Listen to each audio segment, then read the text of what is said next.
Então, sejam bem-vindos ao canal Nanga Parabati, ao canal Circundantemente. Vamos lá. O que mimesis? O riso que leva à ironia, que está alocada dentro de algo maior que a comédia, e o filme O Nome da Rosa podem contribuir para a desconstrução de uma temática de medo e de manipulação. Então, O Nome da Rosa, um filme produzido por Jean-Jacques Hano, em 1986, baseado na obra de o grande Umberto Eco, magistral Umberto Eco, e na verdade um dos filmes mais prestigiados na história cinematográfica, não só pela produção em si, mas pelo que ele oferece nos grandes debates filosóficos, psicológicos, nas comparações das narrativas que muitas vezes permeiam a nossa realidade. A história se passa no norte da Itália do século XIV, mais especificamente num mosteiro beneditino, onde há algumas ordens religiosas distintas coabitando no mesmo espaço, e a trama se desenvolve dentro de uma narrativa que aponta mortes misteriosas que passam a acontecer no mosteiro, e então é chamado um frei, William de Baskerville, e o seu assistente, o seu noviço Adso de Melk.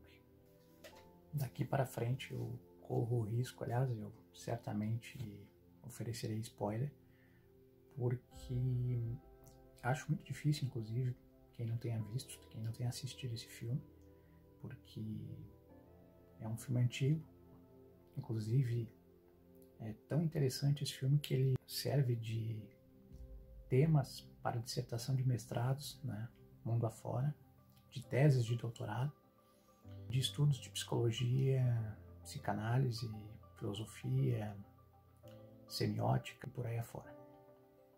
Bom, o que ocorre é que, independente de eu não querer oferecer spoiler, mas não há como fugir disso, porque eu tenho que entrar na narrativa mais aprofundada do filme.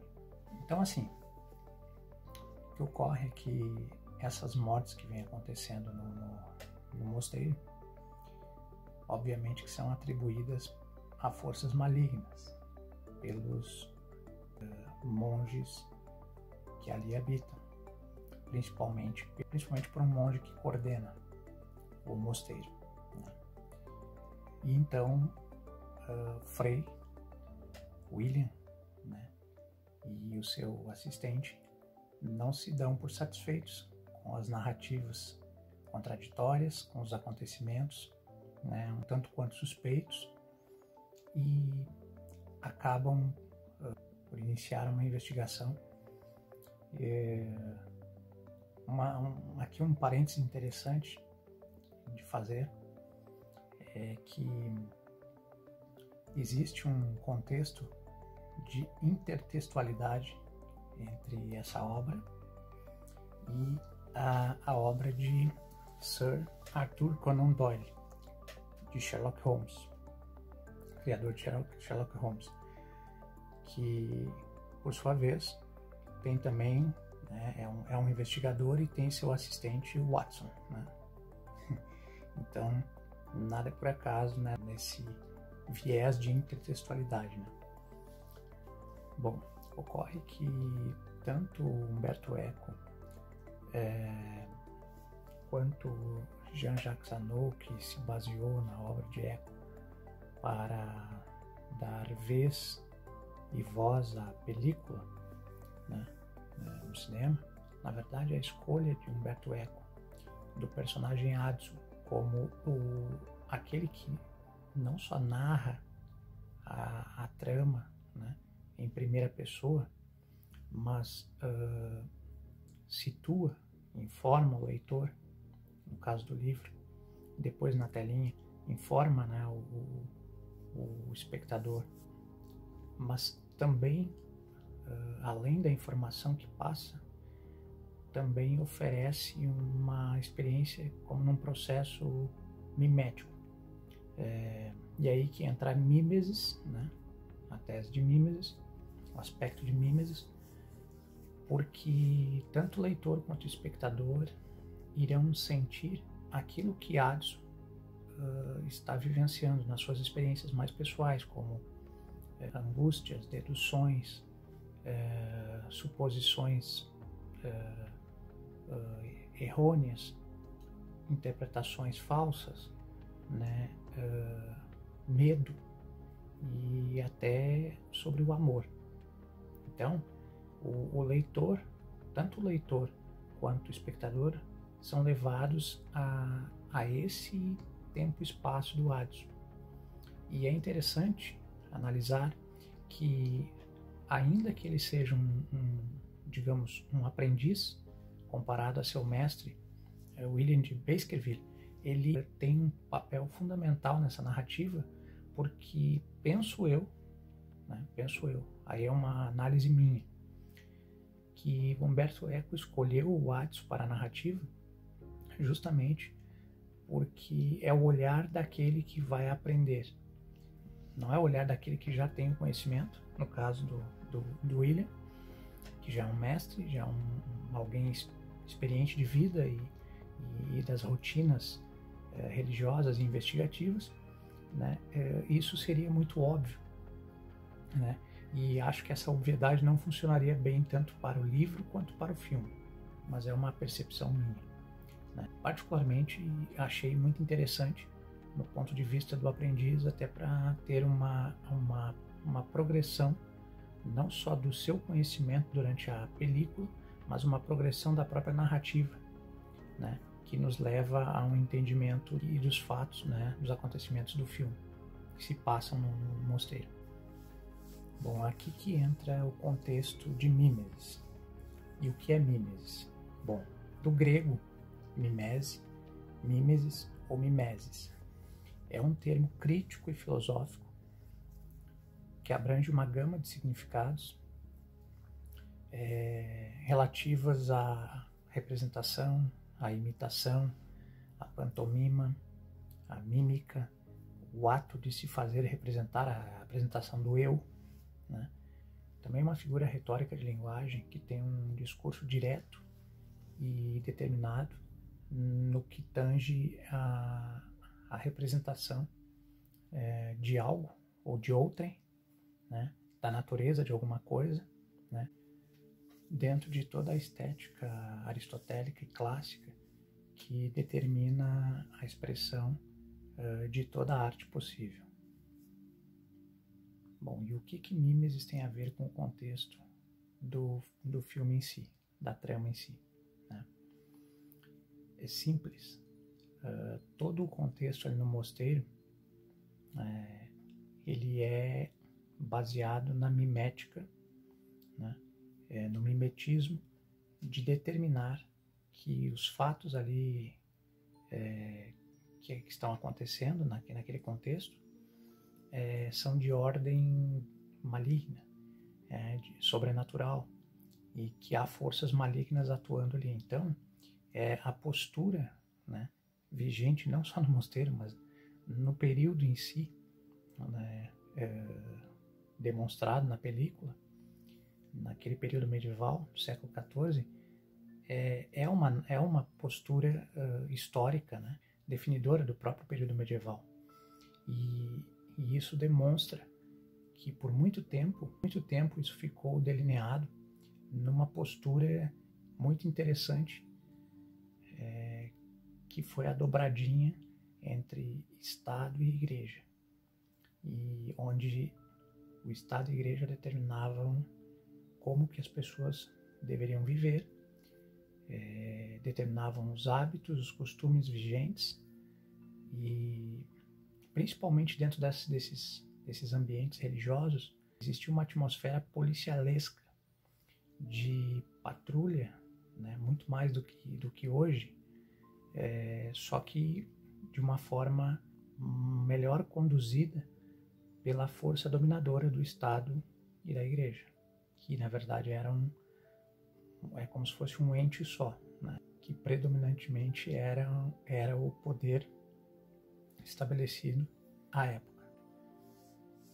Também a postura mimética do não questionamento, da não crítica, do não combate, né, de não contestar, de não criticar, de não refutar, né, certas verdades que eram impostas. Então esse era um comportamento mimético, né? E na trama em si, e claro que trazendo isso para a realidade do período medieval, isso certamente aconteceu porque os fatos históricos comprovaram isso. Mas também esse mimetismo ocorre justamente naquele ponto em que eu falei anteriormente da questão do leitor e do espectador se identificarem com Addison, na narrativa de Addison, que acaba por desenvolver a trama toda e demonstrar as insatisfações não só do noviço, mas do próprio mestre, que não se encontrava de acordo, né, com as narrativas que ali eram impostas e determinadas. Em se tratando do riso, que leva à ironia e que está dentro da comédia, né,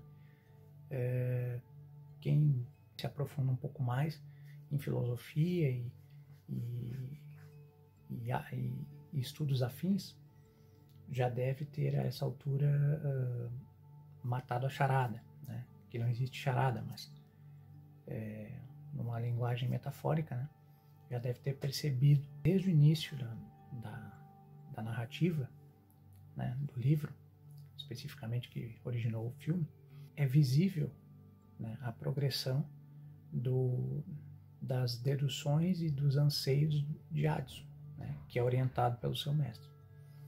Só que, de um certo modo, já vi muita gente comentando assim, tá, mas se o discípulo Addison foi escolhido como aquele que narrou, né, a história em primeira pessoa, inclusive, né, ele é o protagonista então do filme, e já vi gente também falando o contrário, que não, que o seu próprio mestre, né, William de Baskerville, que seria o protagonista do filme. Claro, né, veja bem, nesta película estavam Sean Connery, Christian Slater, F. Murray Abraham, então assim, gente de um quilate, né, cinematográfico bastante expressivo.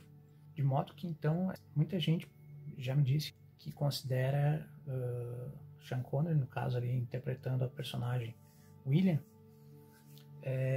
que seria o protagonista do filme, por uma questão óbvia, né, de tudo estar centrado no campo investigativo mental dele, no mapa mental dele. Mas ocorre que talvez nem Addison, possivelmente nem Addison, nem William sejam os protagonistas, né? E muito provavelmente o grande protagonista ali é o livro, que é protegido a 7 chaves dentro daquela biblioteca de Babel, que parece uma Babel mesmo, né? Aqui eu já dei um spoiler, para quem não viu o filme ainda, um spoiler gigantesco, né? Mas o livro está escondido dentro da biblioteca, né?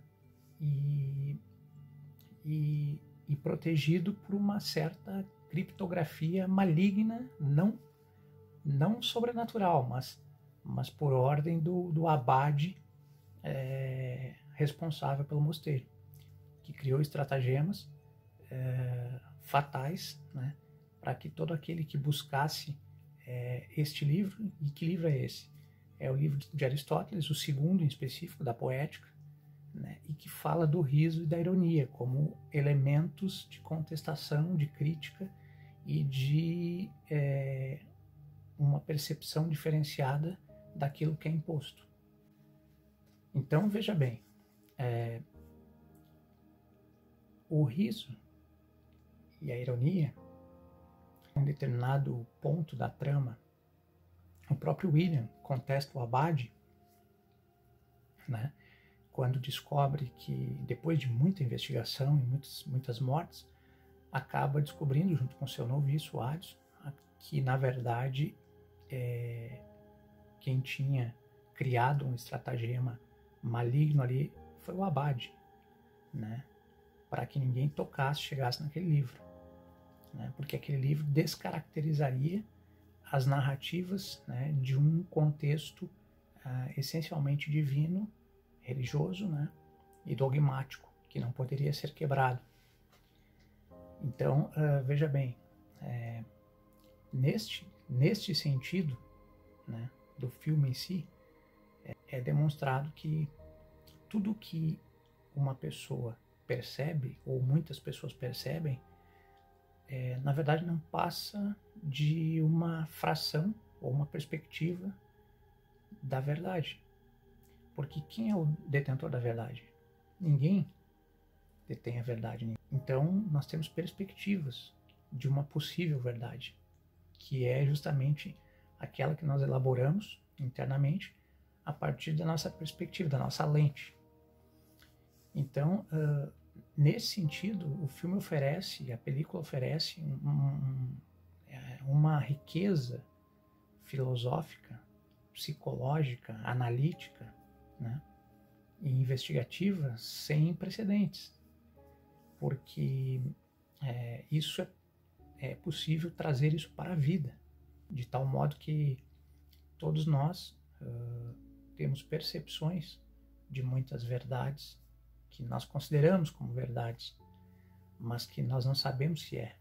Então nós, por uma série de fatores subjetivos, né, acreditamos que muitas vezes aquela é uma verdade que se apresenta diante de nós, por conta de que antecipadamente muitas outras pessoas experimentaram lançar aquele tipo de olhar, experimentaram atender aquele tipo de narrativa e aceitar como verdade aquela narrativa, muitas vezes não imposta, mas muitas vezes convencionada.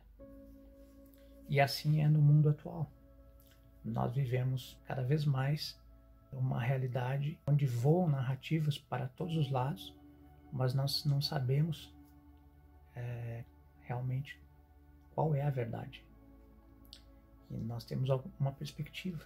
Cada ser humano tem a sua própria perspectiva, mas tem também o seu poder de contestação, de crítica, de análise e de reflexão. Portanto, o filme, nesse sentido, traz para nós uma possibilidade de reflexão ímpar, a partir do ponto em que nós apenas observamos os fatos e cruzamos informações, como o William fez e o Adson fez, até que em determinado momento, né, uma verdade mais palpável, mais concreta, né, se apresentou diante deles, através de fatos, né, não só de deduções e investigações. Penso eu que nesse nosso mundo pós-moderno, nós vivemos algo semelhante àquele período ali, onde as narrativas estão aí, sendo apresentadas como aquelas que atendem a um padrão de veracidade quase que inabalável. São apresentadas as ditas verdades. Cabe a nós avaliarmos, estudarmos, perscrutarmos todas as possibilidades, questionarmos tudo e todos, até que as coisas, ou alguma coisa, ou alguém apresente algo que realmente se sobreponha àquilo que nós entendemos como ser realidade. A questão do riso, que leva à ironia e que está dentro de um guarda-chuva maior que a comédia, Na verdade, a comédia ela é importantíssima na história da humanidade, na trajetória humana, porque ela sempre existiu, sempre. Talvez em alguns períodos da nossa história, em alguns momentos, ela tenha ficado um pouco represada, né? Tanto a comédia quanto a ironia em si, mas ela é extremamente importante porque, inclusive nesse próprio período medieval, né, isso em um contexto histórico mesmo, né, não ficcional das telas, né, das películas, mas no contexto histórico, nós sabemos que nos reinos, nos castelos, né, da era medieval, o personagem mais importante dentro de um castelo não era o rei, era o bobo da corte, né? Ao qual foi muito estigmatizado como apenas um bufão, né? um sabujo, né? Alguém desprezível, né? Sem credibilidade. Foi essa a pecha, o rótulo que ofereceram ao bobo da corte. Mas no fundo, historicamente, o bobo da corte ele era a única pessoa dentro de todo o reino, ele era a única pessoa, por autorização do rei, que podia zombar de qualquer pessoa, inclusive do próprio rei. Era o único. Ninguém mais tinha o direito, né, ou não era dada a permissão para zombar, né, da corte, né, do alto escalão da corte, que dirá do rei. Então, essa figura mítica, né, quase mitológica, o seu valor era tão importante para a manutenção do reino em si, que existiam reis que mandavam buscar bobos da corte nas cercanias mais longínquas e pagavam muito caro para tê-los, porque estas figuras, né, com um sarcasmo e uma ironia tão latente, né, propiciavam os momentos de alegria e descontração dentro daquele ambiente que muitas vezes era hostil por si só, pelo próprio clima de hierarquia da realeza que existia dentro dos castelos, né? A hierarquia real. Então, né, para aguentar um ambiente tão denso, esses personagens eram fundamentais, né? E eram comprados a peso de ouro, porque eles faziam a manutenção da alegria, né, dentro dos reinos e dos castelos, né? Então, veja como a comédia ela é importante na vida humana. Então, finalizando essa pequena abordagem sobre o filme O Nome da Rosa, o conceito de mimesis e a importância do riso associada a uma certa ironia, né, com bons propósitos, né, que se diga aqui de passagem, né. Enfim, a comédia em si são tão importantes e estão tão entrelaçados que eu finalizo deixando apenas uma reflexão, né, para nós todos, que aquela pessoa que não sorri, né, que não se propõe a um viver com uma certa descontração, irônica até às vezes, né, e que não se permite a isso e que apenas vive dentro de uma bolha de seriedade que muitas vezes nem ela própria se suporta, é uma pessoa que internamente sofre muito, né? Ou tem muitas pessoas assim, né? E claro que não dá para entrar muito também nessa questão de generalizar e rotular né, nesse sentido, porque há muitos outros problemas e fatores que influenciam na vida de uma pessoa para que ela esteja passando por depressão, por viver uma vida mais séria, mais depressiva, mais tem 1 milhão de subjetividades, né? Mas olhando assim de uma forma mais superficial e não tão aprofundada, a pessoa que não se permite ao riso, ao sorriso, né? Ao sorrir, descontrair, ironizar, acaba perdendo a oportunidade de se questionar, de questionar o ambiente à sua volta, tudo que está acontecendo, questionar o que muitas vezes os outros apresentam, né? Sem desrespeitar, mas se permitindo a um questionamento descontraído. Perdem essa oportunidade, né? E a seriedade ela é boa até um certo grau, mas a pessoa que se leva a sério a todo instante certamente é uma pessoa que encontra dificuldades de ser ela própria, né? de se sentir feliz com ela própria. Então é algo a ser pensado, é algo a ser refletido. Então eu finalizo aqui esta pequena abordagem sobre o filme O Nome da Rosa, agradecendo a atenção de todos, né? Solicitando a todos que não fizerem inscrição no canal, que façam a sua inscrição, ativem as notificações do sininho. Eu achei interessante essa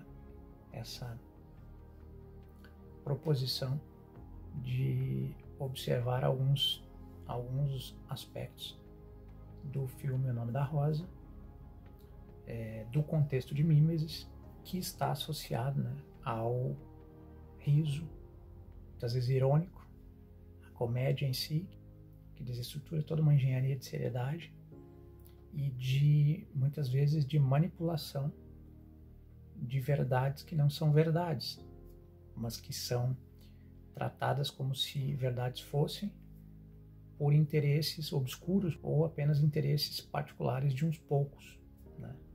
E assim sendo, isso não é interessante para ninguém, né? Que as pessoas sejam oprimidas por medo, falsas percepções e narrativas enviesadas apenas para atender o anseio de uns poucos, né? Ou muitas vezes de um interesse obscuro que acaba afetando negativamente a esmagadora maioria. Então, fica aí a reflexão, né? E quem não assistiu esse filme, por favor, que assista assim que puder, né? Que tiver essa disponibilidade, porque este é um filme que vale a pena assisti-lo na vida, né? Esse é um filme que não dá para deixar de assistir, por uma série de fatores. Gratidão e até a próxima.